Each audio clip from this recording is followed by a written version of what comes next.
Welcome back to the channel Shiksha with दीक्षा।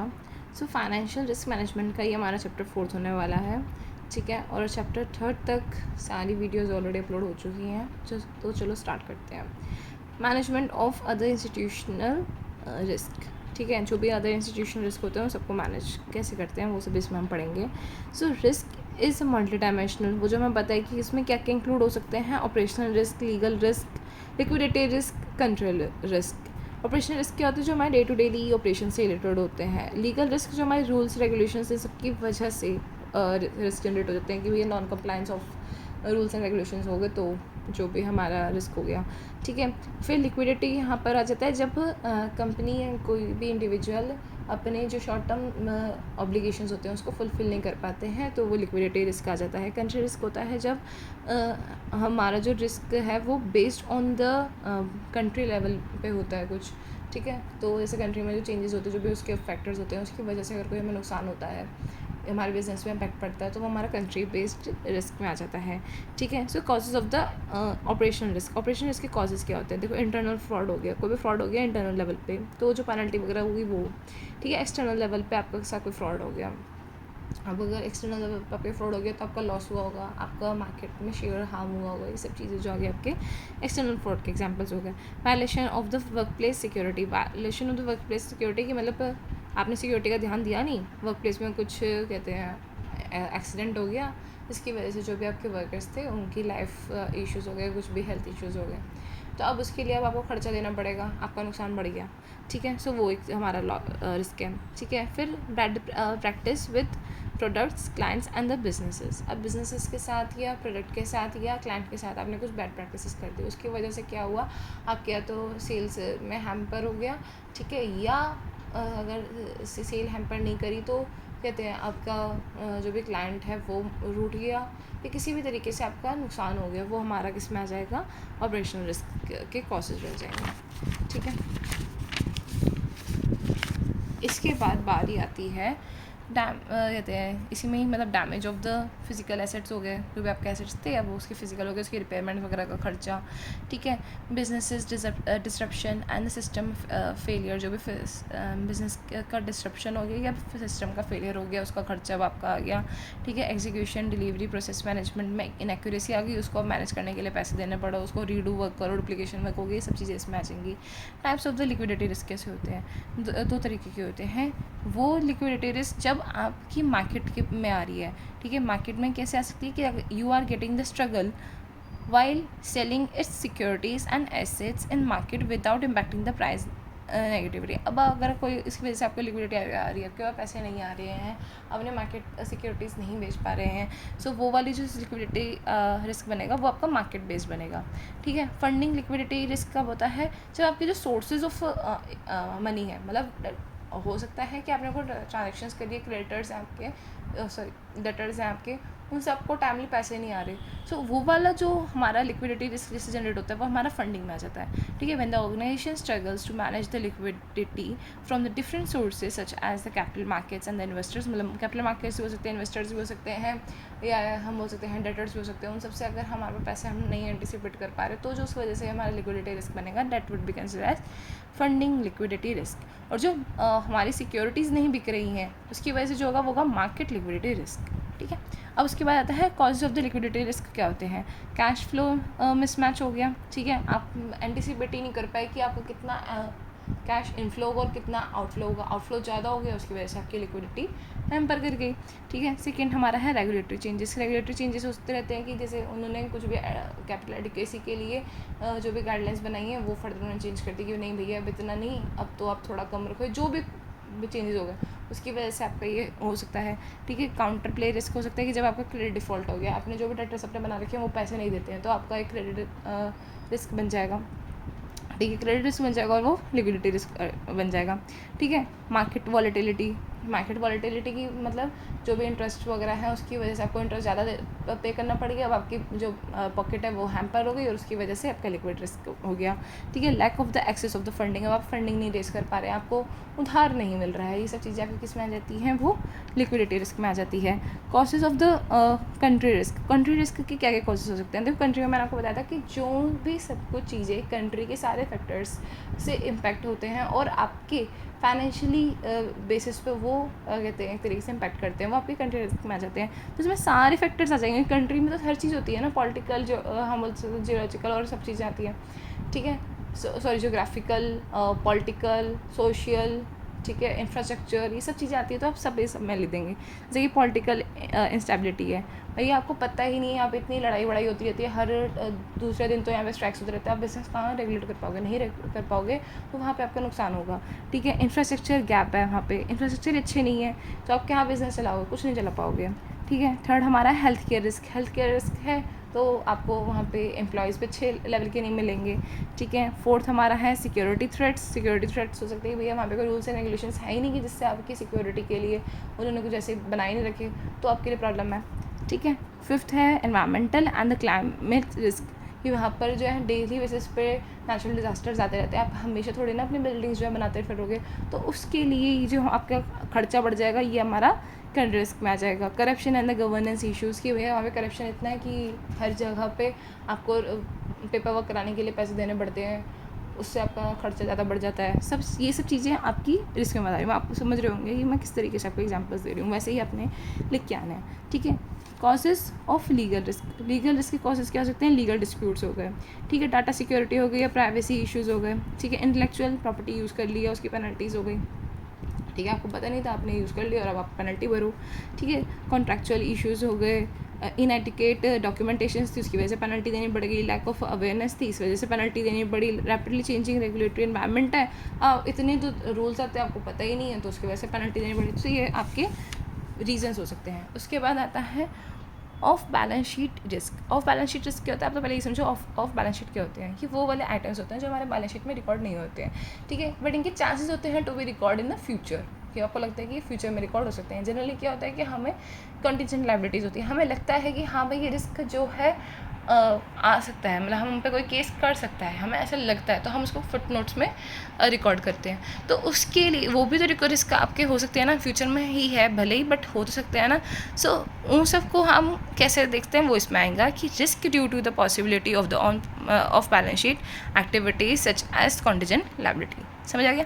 अब यहाँ पर है measuring of the balance sheet risk. अब बैलेंस शीट के रिस्क को आप कैसे मेजर करेंगे, आप करेंगे कि भैया credit equivalent amount. Credit equivalent amount क्या होता है, आप उसको अभी एक्चुअली क्या होता है, जो हमारे ये ऑफ बैलेंस शीट्स होते हैं ना, हम उसको एक्चुअल में क्रेडिट मानते भी नहीं है, हम उसको एक्चुअल में उधार मानते भी नहीं है।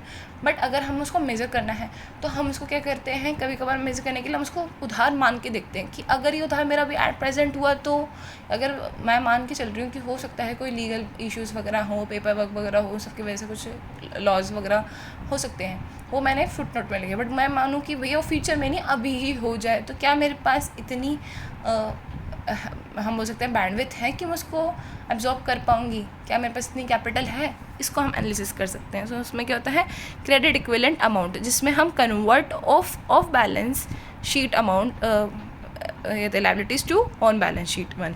ठीक है, इसमें हम जब कन्वर्ट करके देखते हैं। फिर होता है पोटेंशियल फ्यूचर एक्सपोजर्स। हम फ्यूचर एक्सपोजर्स को उसकी चेक करते हैं कि भैया फ्यूचर में अगर ये प्रॉब्लम आई तो उसकी क्या पोटेंशियल है, कितना कितना नुकसान हमारा हो सकता है। मुझे अगर जैसे पता चले कि अच्छा ये केसेस का इतना इतना फ़ाइन होता है, तो मैं मान के चलूँ अच्छा 5,000 है, 10,000 है, 20,000 है, कितना हो सकता है अगर, ठीक है। तो ये सब चीज़ें हम लेके चलते हैं, वो होता है हमारा पोटेंशियल फ्यूचर एक्सपोजर में। ठीक है, calculate the maximum exposure at the time of a future developments, की फ्यूचर में उसकी कितना चार्जेस ये चीज़ें बढ़ जाएंगी। ठीक है, वैल्यू एट रिस्क क्या होता है, calculate the maximum predicted losses at the specific confidence level. ये आपको अब याद हो जानी चाहिए, मैं आपको फिर से बताती हूँ। Calculates the maximum predicted losses at specific confidence level. जब एक स्पेसिफिक कॉन्फिडेंस लेवल पे जब आपको लगता है कि सब कुछ चीज़ें आपके फेवर में है, बट एक पर्टिकुलर टाइम पे जब वो चीज़ प्रॉब्लम क्रिएट करेगी, उस टाइम पे स्पेसिफिक कॉन्फिडेंस लेवल पे जब आप देखना चाहते हैं कि अगर एक प्रॉब्लम आएगी तो कितना आएगी, कितना मैक्सिमम होगा, सो वो हमें कौन बताता है, वैल्यूएट रिस्क बताता है। स्ट्रेस टेस्टिंग क्या होती है, स्ट्रेस टेस्टिंग एक तरीके से हमारे पॉसिबल जो इफ़ेक्ट्स होते हैं, इवेंट्स होते हैं, उन सबको असेस करती है और उसमें देखती है कि जो पॉसिबल इवेंट्स है उसमें कितना ज़्यादा आपका नुकसान हो सकता है, ठीक है, ये स्ट्रेस बन सकता है। सो मतलब फ्रीक्वेंसी वगैरह सब कुछ ये स्ट्रेस टेस्टिंग देखती है। So assess the possible effects on locating the weak points, जो भी वीक पॉइंट्स है उसमें कितने इफेक्ट्स आ सकते हैं, ये सब चीज़ें को देखती है, स्ट्रेस टेस्टिंग देखती है। सिनेरियो एनालिसिस क्या करती है, analysis of the circumstances on off balance sheet exposures की एक तरीके से एनालिसिस करती है कि क्या क्या सिनेरियोज हो सकते हैं अगर ऑफ बैलेंस शीट का एक्सपोजर होता है तो, ठीक है। हेजिंग ऑफ बैलेंस शीट को आप कैसे कर सकते हो, अगर आपको अभी से ही उसको ये कहते हैं हैच करके चलना, तो आप कैसे कर सकते हैं कि रिस्क ट्रांसफ़र कर दो, आप एक तरीके से इंश्योरेंस कॉन्ट्रैक्ट्स कर दो कि अगर ये हुआ तो आप थर्ड पार्टी से उसका कंपनसेशन करा लेंगे, तो आप एक इंश्योरेंस ले लेते हैं, ठीक है, उसके लिए आप प्रीमियम भरते रहेंगे और आपका इंश्योरेंस हो जाएगा, जब भी नुकसान होगा तो वो आपको कंपनसेशन का स्कोप मिल जाएगा, ठीक है। रिस्क हेजिंग क्या होता है, रिस्क हेजिंग होता है कि आप ऑप्शंस या फ्यूचर्स का यूज़ कर लो। फ्यूचर्स क्या होता है कि अगर आपको लगता है कि अच्छा ये मेरी पेमेंट से ड्यू है, ये लायबिलिटी ड्यू हो जाएगी, उसका जो फ्यूचर प्राइस होता है वो अभी आज के टाइम से ही मैं फ़िक्स करके चलती हूँ। फ़िक्स कैसे करूँगी, उसमें भी मैं अपने इंटेलिजेंस ये लगाऊंगी कि अगर मुझे लगता है एज़ पर माई इंटेलिजेंस या एज़ पर माई नॉलेज कि जो प्राइसेस हैं वो फ्यूचर में डिक्रीज़ होंगे या इंक्रीज़ होंगे, तो मैं उस हिसाब से बोलती हूँ कि अगर इंक्रीज़ होंगे तो ठीक है भैया, मैं कम का जो है फ्यूचर या ऑप्शन जो है वो ख़रीद लेती हूँ, ठीक है, कॉन्ट्रैक्ट बना लेती हूँ। या अगर मुझे लगता है कि नहीं भैया प्राइसेस जो हैं वो डिक्रीज़ हो जाएंगे, तो मैं उस हिसाब से कर लेती हूँ। तो ये सब चीज़ें आपकी रिस्क हेजिंग में आ जाएंगी। रिस्क डाइवर्सिफिकेशन कैसे होती है कि जब आपका जो पूरा कॉस्ट है, जो आपका खर्च नुकसान है, वो आप उसको डाइवर्सिफाई करके चलो कि भैया आपका नुकसान कहीं से तो आपका एक तरह से कंपेंसेट हो जाए। सो जब आप उसको एलोकेट कर देते हैं इन डिफरेंट एसेट्स, तो आपका रिस्क डाइवर्सिफिकेशन हो जाता है। फॉरेन एक्सचेंज रिस्क क्या होता है, फॉरेन एक्सचेंज रिस्क होता है जब फ्लक्चुएशन होती है, मतलब रिस्क जब जनरेट होता है due to the fluctuation of the foreign exchange rate, so वो आपका फॉरेन एक्सचेंज रिस्क कहलाता है, ठीक है।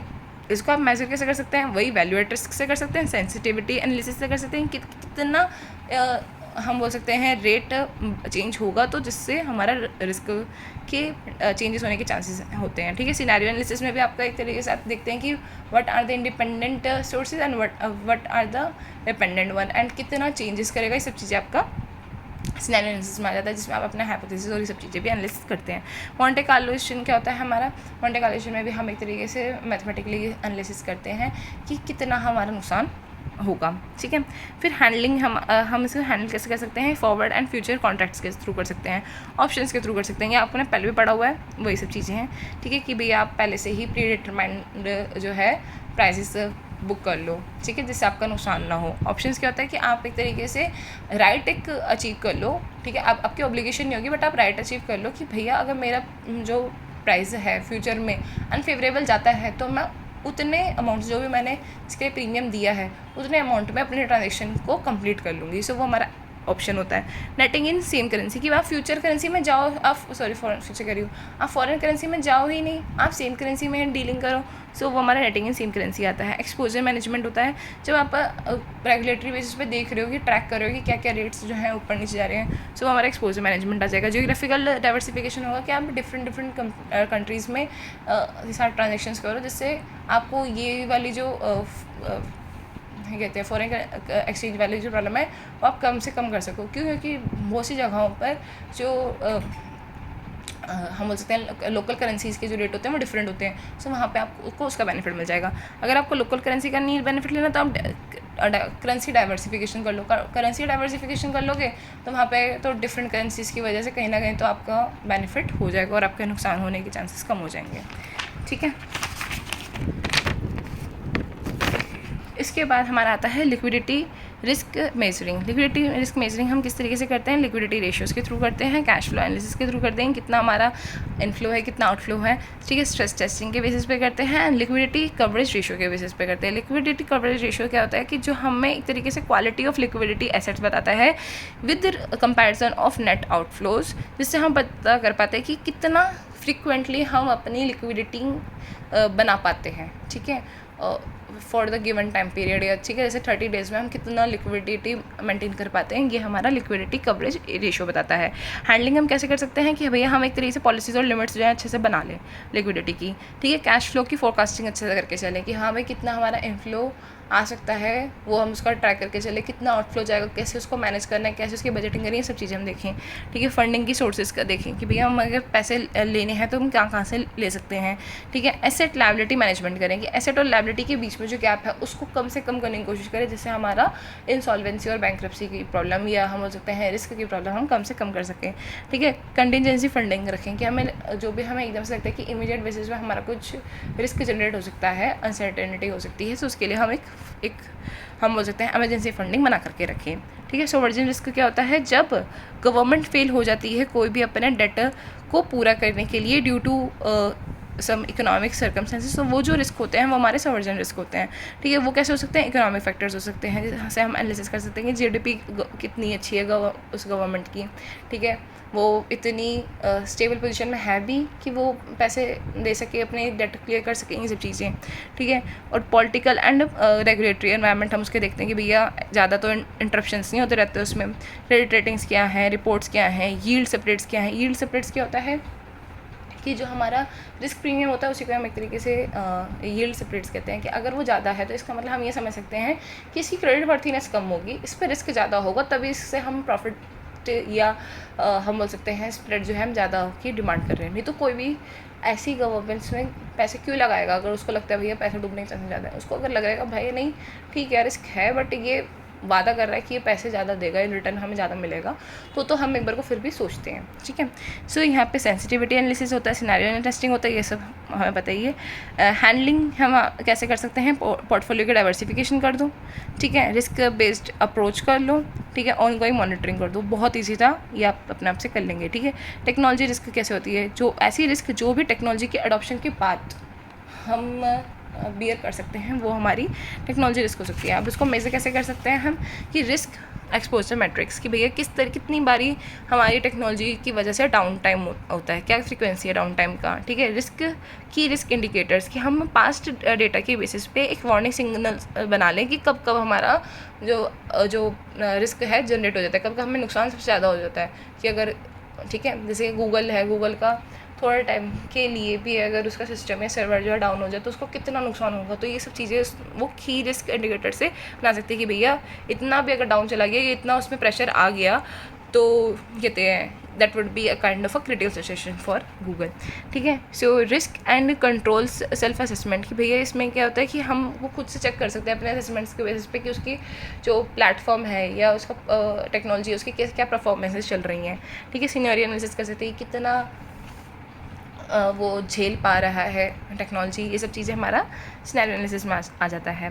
हैंडलिंग हमारी किस हिसाब से हम कर सकते हैं कि इन्फॉर्मेशन सिक्योरिटी का फ्रेमवर्क करें, हम बिल्कुल ही जो भी हमारी टेक्नोलॉजी है उसका हम इन्फॉर्मेशन सिक्योरिटी एक फ्रेमवर्क बना के चले, पूरा गाइडेड हमारे पास होना चाहिए, SOPs होनी चाहिए, ऐसे नहीं अपने मन से चलाते रहे, क्योंकि टेक्नोलॉजी को रेगुलेट करने के लिए पूरी हमारे पास गाइडेशन होनी चाहिए, ठीक है, गाइडेंस होनी चाहिए, ठीक है। सेकंड हमारा हो गया इंटरनल कंट्रोल हमारे ढंग से होने चाहिए, एम्प्लॉय अवेयरनेस होनी चाहिए, उनकी ट्रेनिंग होनी चाहिए, ठीक है। उसके बाद हमारा आता है operational risk measuring. Operational risk measuring कैसे होती है, लॉस द डेटा, ठीक है, अगर आप डेटा एनालिसिस आप जो भी डेटा एनालिसिस उसका एनालिसिस कब कर सको उससे आप मेजर कर लोगे, कि रिस्क इंडिकेटर्स देख लो, वही जो मैंने आपको पहले बताया, ठीक है। Risk and controls self assessment and scenario analysis, आप समझ सकते हैं कि टेक्नोलॉजी का measuring and operational risk measuring it is similar, ठीक है। अगर वो आए मैं बोलूँ टेक्नोलॉजिकल रिस्क आए और ऑपरेशनल रिस्क मेजरिंग आए तो आप दोनों सेम लिख सकते हैं, एंड हैंडलिंग भी उन दोनों की सेम होती है कि आप इंटरनल कंट्रोल्स पे ध्यान दो और ट्रेनिंग प्रोग्राम्स में ध्यान दो, क्योंकि ऑपरेशनल रिस्क जो है आजकल के टाइम पे वो सब कुछ किसके ऊपर डिपेंडेंट, टेक्नोलॉजी के बेसिस पे डिपेंडेंट, तो दोनों का आंसर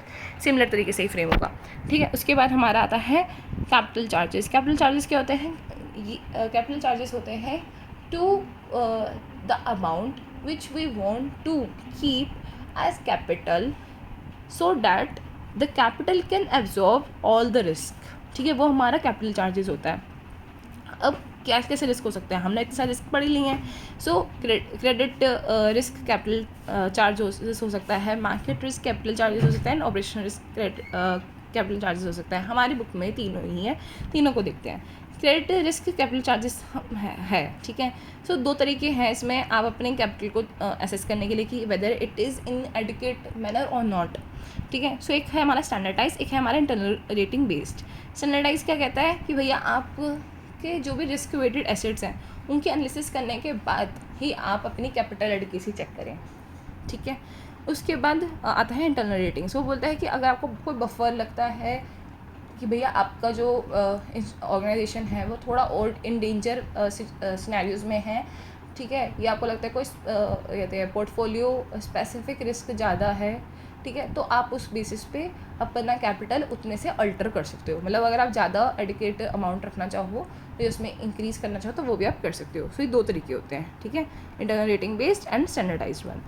मार्केट रिस्क में भी क्या होता है, स्टैंडर्डाइज्ड है और इंटरनल मॉडल है। पहले हम मार्केट रिस्क का स्टैंडर्ड देखते हैं। मार्केट रिस्क कहता है कि भैया आपको पहले कैपिटल एडिकेसी चेक करनी चाहिए कि जो आपके कौन कौन से रिस्क को कवर कर सके, कम्युनिटी रिस्क को कवर कर सके, फॉरेन एक्सचेंज रिस्क को कवर कर सके, इंटरेस्ट इक्विटी रिस्क को कवर कर सके, ठीक है। और ये किस बेसिस पर होना चाहिए कि इन सबके आप रिस्क कैसे चेक करो, कि उन सबके आप वॉलिटिलिटी चेक करो और उसके बाद ही आप अपना कैपिटल एडिकेसी चेक करो, ठीक है। सो ये स्टैंडर्ड प्रोसीजर कहता है। इंटरनल मॉडल क्या कहता है, वो कहता है भैया ये तो सबको चेक करो साथ में आप ना क्वालिटेटिव जो क्राइटेरियाज हैं, क्वालिटेटिव जो फैक्टर्स हैं उस पर भी ध्यान दो। अगर हो सकता है आपके इंटरनल कंट्रोल्स हैं या कुछ ऐसी चीज़ें हैं जो आपके मार्केट में हैम्पर कर रही हैं, ठीक है, या कुछ स्पेसिफिक आपका फैक्टर है मार्केट का जो आपको दिक्कत कर रहा है, ठीक है, तो वो भी आप ध्यान दो कि भैया मार्केट की पोजीशन कैसी है, ये सब चीज़ें उसमें भी आप ध्यान दो, ठीक है।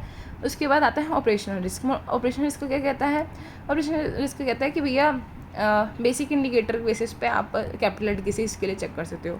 वो कहता है कि भैया जितना भी आपका पूरा फंड लगता है ना ऑपरेशन के लिए उतना तो आपका कहते हैं कैपिटल होना चाहिए, ठीक है। ये हमारा बेसिक इंडिकेटर कहता है कि specify the single number of amount for all the businesses, कि जिस हिसाब से बिजनेस है सिंगल थोड़ा सा अमाउंट आप बना करके कैपिटल रख लो जिससे आप अपना जो भी एक ऑपरेशन रिस्क होगा उसको बियर करोगे। स्टैंडर्ड अप्रोच क्या कहती है, वो कहती है कि भैया जितना आपके बिजनेस लाइन से जितनी आपकी इनकम जनरेट हो रही है उतना बेसिस पे आपको अपना कैपिटल जो है मेंटेन करके रखना चाहिए। अगर किसी बिजनेस लाइन से आपका 100% जो है हम बोल सकते हैं इनकम आप जनरेट कर रहे हो, ठीक है, तो आप उसमें उतना उस हिसाब से करो। अगर किसी बिजनेस लाइन से आपको 50% इनकम जनरेशन हो रही है तो आपको उसका कैपिटल जो एडिकेसी आपको बना के चलनी पड़ेगी वो 50% बना के चलनी पड़ेगी। 20% है तो 20%, मतलब that should be based upon the income, gross income weightage, ठीक है, कि भैया ग्रॉस इनकम के हिसाब से बन रही है उस बिजनेस लाइन के हिसाब से बनाओ। एडवांस क्या कहता है, एडवांस कहता है भैया देखो आप अपने इंटरनल लेवल पे भी चेक करो, एनालिसिस करो, मीटिंग्स रखो, उसमें आपको लगता है कि कोई पर्टिकुलर बिजनेस लाइन में ज़्यादा रिस्क है स्पाइट ऑफ इट्स इनकम, हम बोल सकते हैं इनकम क्वांटिटी, आप उसको वैल्यू ना करो एक बार को, तो आप उस बेसिस पे भी अपने कैपिटल एडिक्वेसी मेंटेन कर सकते हो। सो इसी के साथ हमारा चैप्टर 4 भी ख़त्म होता है। Keep supporting, keep learning.